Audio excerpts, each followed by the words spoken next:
ating lahat, mga kuya, mga ate, mga bunso and friends of Eagles.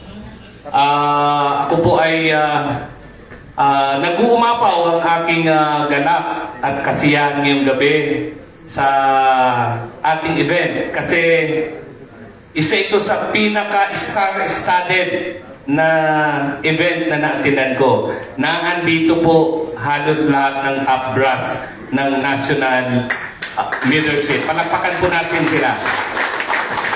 Wala lang po na may magtanim ng bomba dito sa ilalim ng ating building para ubos ang national officers natin. Wag naman, wag naman. Anyway,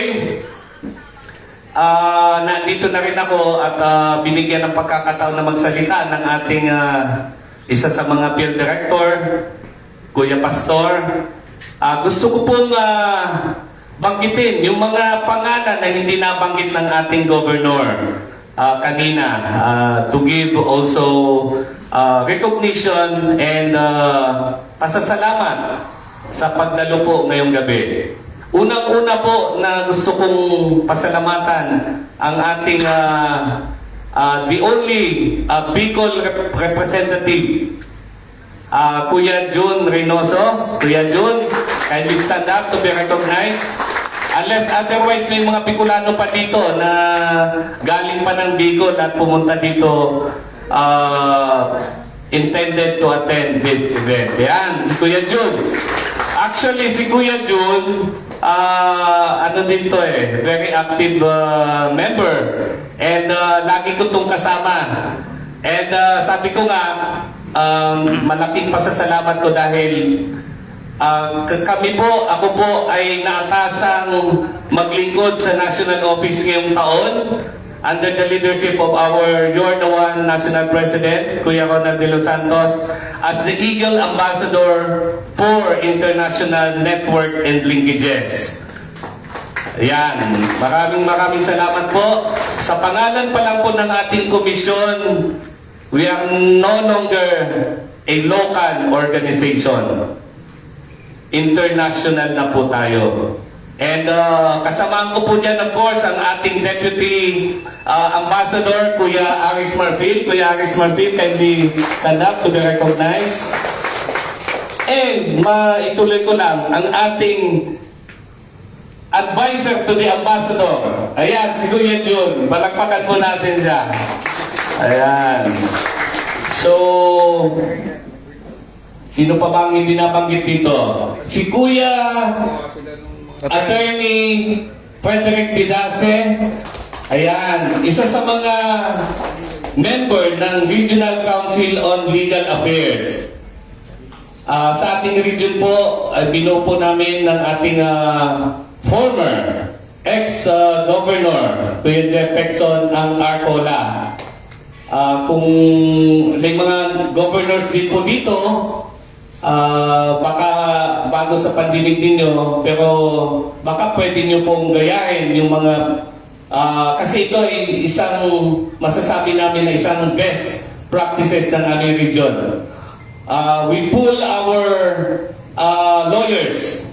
Lahat ng abogado po ng region namin, binuo po namin sila as isang committee, and we call it Regional Council on Legal Affairs.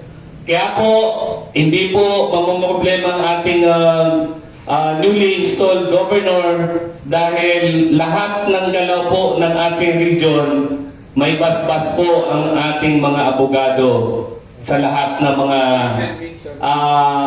kumbaga lahat ng mga desisyon na ginagawa ng region. Palakpakan po natin si Kuya Attorney Frederick Bidase.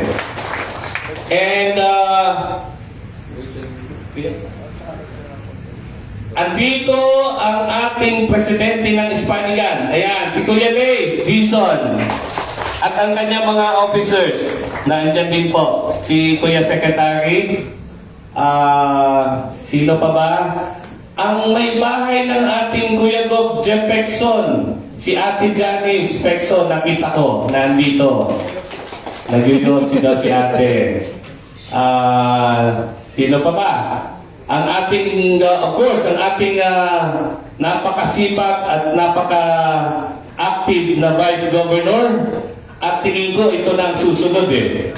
This will be the next big thing. Kuya Vice Governor Nard Zambales. Yan. And lahat ng mga bisita natin galing sa Pampanga, sina Kuya Gob Magat, and lahat po ng mga governors na nandito, si Kuya Gob Chris, Kuya Gob Alex, Kuya Gob Warren, Kuya Noel, and Kuya Gob Jobert, lahat ng governors na nandito. Maraming salamat mga kuya at mga ate. And gusto ko ding mabanggit din ng mga kasama natin dati sa national office, lalong-lalo sa RGN. Ito, mga idol ko to eh. Si Kuya Gob Jericho de Guzman. Ayan, Kuya Gob. I don't know kung ikaw pa rin kuya ang national chairman sa membership. Ikaw pa rin po ba? O BOT ka na kuya? Depende pala kay Kuya NP. And ang ating RGN chairman, si Kuya Senator. Ayan, thank you very much kuya. Ang ating Kuya Secgen, si Kuya Alan Corpus. Yan, Kuya Jen. Of course, ang matagal ko na din kasama, si Kuya Gob Epoy. Ayan. Laging hindi nawawala din sa okasyon natin to si Kuya Gob. And ang aking kababayan, si Kuya Gob Manoy Levy Pantino. Kuya, saan mo pinark yung helicopter mo? And ang ating Kuya LP Madrid na hanggang ngayon malakas pa rin. Nandyan. At of course, at panguli ang ating National President, ang hindi po tayo binibigo sa lahat ng mga request po natin. Kapag na iniimbitan po natin dito sa bahay natin, kahit may mga schedule siya, alam ko, sobrang dami ng schedule niya. But kapag ka ang NCR 16, ang Sandigan, ang nag-imbita sa ating Kuya NP, darating po siya. Ganun po tayo kamahal ng ating National President, Kuya NP Ronald de los Santos. Ayan. And ang pagkakalam ko nandiyan si Kuya Gob ERNC to. Nandiyan na ba o wala pa? Nag-message na. Wala pa? May nagsabi kanina nandiyan na. Anyway, wala pa ang aking ninong. So, mamaya, nandiyan na ba? Sige, pwede. Nasa baba. Ako makain. Sige. Naku, patay tayo nito. Pwede ba ipahuli na lang natin si Gavin? Anyway, yun. Si Kuya Gob ER nandyan at kumakain lang. Magandang gabi. And lastly, mga kuya and mga ate, ang ating guest of honors and speakers ngayong gabi. Ito ay mga kasamahan namin dati ni Kuya Boards bilang mga member ng Albay Junior Eagles Club. Yung intro ni Mamaya, i-introduce kayo, pero babanggitin ko lang ang pangalan. Si Kuya Darwin Bonagua, kindly stand up kuya. Ito po ang pinagdurayan naming Iron Man. Kasi siya na magkwento ba't siya si Iron Man. And then ang ating Kuya Ferdinand, ang ating accountant. Yan, si Kuya Ferdinand. Ang may bahay ni Kuya Darwin, si Ate Marian. Ayan, palakpakan mo natin.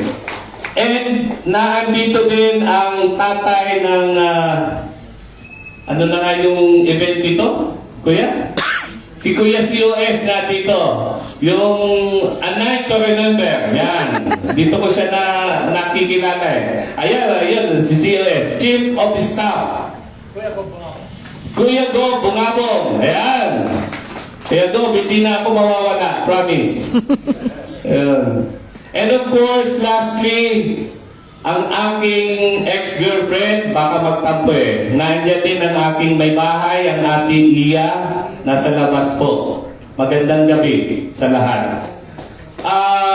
Mas mahaba yung pag-acknowledge ko ng mga kuya at mga ate natin dahil isa itong pagkakataon na mabigyan po kayo ng recognition. So, you deserve na i-acknowledge po kayo ng bawat speaker po na nagsasalita sa unahan. Ang aking masasabi lang bilang fraternal message, bilang mga agila po, mga kuya at mga ate, tayo po ay nanumpa na sa abot ng ating makakaya, magiging public servant po tayo. Why public servant? Because we are serving the people. And that includes our brothers and sisters. Hindi lang po yung mga kapatid natin na nasa labas ng organizations. Kasama po ang mga kuya at mga ate, mga bunso natin sa kailangan po nating tulungan bilang magkakapatid. Wag na wag po nating kalimutan yan. Unahin po nating tulungan ang ating mga kapatid. Paminsan kasi nakakalimutan natin. Busy tayo tumulong sa iba, pero kapag ang mga kuya at mga ate na natin ang humingi, paminsan hindi po natin nabibigyan ng panahon. So, I just like to remind everyone na hindi po exempted yung mga kapatid natin. And lastly, mga kuya at mga ate, let's make ang pagiging agila natin ay gawin nating way of life. When we say way of life, ito na yung kumbaga pag gising mo sa umaga, papaalalahanan natin ang sarili natin na tayo po ay mga agila. And the rest of the hours of the day, I tell you, kung ano ang mga yung alituntunin ng pagiging agila ay hindi po natin makakalimutan. As a law-abiding citizen, simpleng pag-follow na lang ng traffic rules, di ba? So yun. And pag tayo po ay natulog sa gabi, let's remind ourselves na tayo po ay agila. In that way, we are making our being an eagle as our way of life. And hindi nyo po mapapansin, 2 dekada, 3 dekada na pala kayong mga agila. Hindi kayo magsasawa na magiging miyembro ng ating kapatiran. So sa muli po, magandang gabi. Ang hiningi po ng inyong Kuya Dr. Rontas ay ang suportahan po natin ang ating bagong pamunuan. Wala naman pong nabago. Kung ano po ang nasa utak, nasa isip, nasa puso ni Kuya Borge, yun din po ang nasa isip, nasa puso ni Kuya Jeff, yun din ang nasa isip at nasa puso ng inyong Kuya Dr. Rontas. So iisa lang po ang damdamin, ang puso ng sandigan.